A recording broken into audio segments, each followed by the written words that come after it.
Cette semaine, notre coup de cœur va vous emmener dans un univers un peu particulier parce qu'il va mêler différents genres.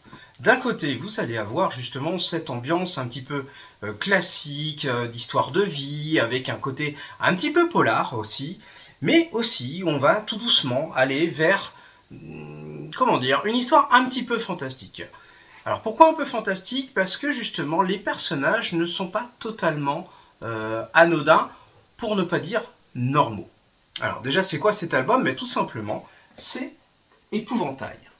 Alors Épouvantail, vous allez suivre justement avec un superbe dessin noir et blanc, vous voyez la couverture, on est vraiment dans cet esprit-là, on est sur un one-shot, et avec un scénariste qui n'est pas un débutant, puisque vous avez déjà pu voir plusieurs de ses coups de cœur passer, enfin de ses albums passer en coup de cœur, ou si vous avez eu l'occasion d'assister à nos petits déjeuners, voir plusieurs de ses albums être mis en avant lors de ces occasions. En plus, là, il s'est entouré vraiment d'un dessinateur à part, parce que ce dessinateur a un trait noir et blanc, mais qui est d'une finesse qui va vous plonger tout de suite dans l'atmosphère. Alors, l'histoire, c'est quoi? Eh ben, l'histoire, c'est l'histoire de Lily. Lily, c'est une petite fille qui vit, on va dire, avec son papa et la nouvelle compagne de son papa dans une ferme. Sauf que voilà, Lily, elle n'a pas oublié que cette compagne, c'était pas sa maman. Elle est persuadée que sa maman va revenir. Sauf que, comment dire, ce qu'on lui a pas dit, et qu'on comprend très vite, c'est que sa maman, elle est plus là, elle est très probablement morte. Bon, jusque-là, vous allez me dire, une petite vie de famille un peu classique, une famille qui se recompose avec ses problèmes, mais tout va changer à cause d'un événement.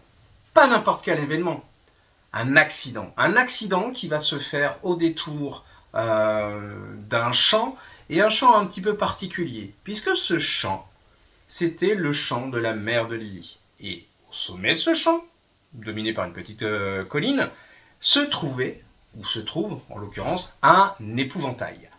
Or, cet épouvantail, c'est la mère de Lily qui l'a façonné, et qui reste pour Lily son meilleur ami d'une certaine façon. Sauf que voilà, comme je le disais, un accident, un arbre, une voiture, un couple, et malheureusement un décès. Sauf que voilà, tout dans dans l'accident laisse à penser que il y a quelque chose de pas normal dans l'histoire.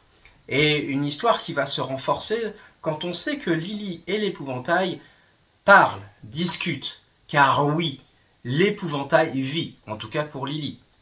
De là à penser que les dires du mari de celle qui est décédée dans l'accident de voiture sont plus ou moins justifiés, à savoir que l'épouvantail serait à l'origine de cet accident, vous allez me dire, il n'y a qu'un pas. Mais le pas étant quand même un peu gros, parce que n'oubliez pas qu'on parle d'un épouvantail, c'est-à-dire un simple pieu de bois planté dans le sol, qui justement aurait causé un accident. Un petit peu bizarre tout ça. Sauf qu'on va creuser. Creuser parce que c'est justement l'enquête qu'on va en suivre. L'enquête que vont mener les policiers, le gendarme en l'occurrence, autour de cette particularité, cette disparition, cette mort, et puis surtout le lien qu'il va y avoir entre Lily et cet épouvantail. Car l'épouvantail parle, l'épouvantail d'ailleurs est particulièrement grossier, fait tout pour éloigner Lily, quitte à être méchant. Sauf que Lily aussi a un bon petit caractère, elle n'est pas du genre à se laisser marcher sur les pieds, et en plus elle est capable, elle aussi, de, comment dire, de belles colères, de belles envolées, de belles engueulades, hein, soyons clairs. Voilà, la question est de savoir qu'est-ce qu'on a à faire. Est-ce que l'épouvantail est réellement vivant? Et auquel cas, est-ce qu'il y a un lien avec l'accident? Est-ce que tout est inventé par Lily? Ou est-ce qu'il y a un héritage de la mère à la fille qui se cache derrière tout ça? Eh bien, c'est tout ça qu'on va suivre. Tout ça qu'on va suivre, mais là où ça devient intéressant, c'est qu'on n'est pas que sur l'histoire de l'enquête. Bien sûr, il va y avoir l'enquête, mais par touches successives, vous allez voir le rapport entre Lily et l'épouvantail, le rapport entre l'épouvantail et Lily, qui lui-même devient un narrateur, le père, l'histoire, et tout se recompose que ça petit à petit.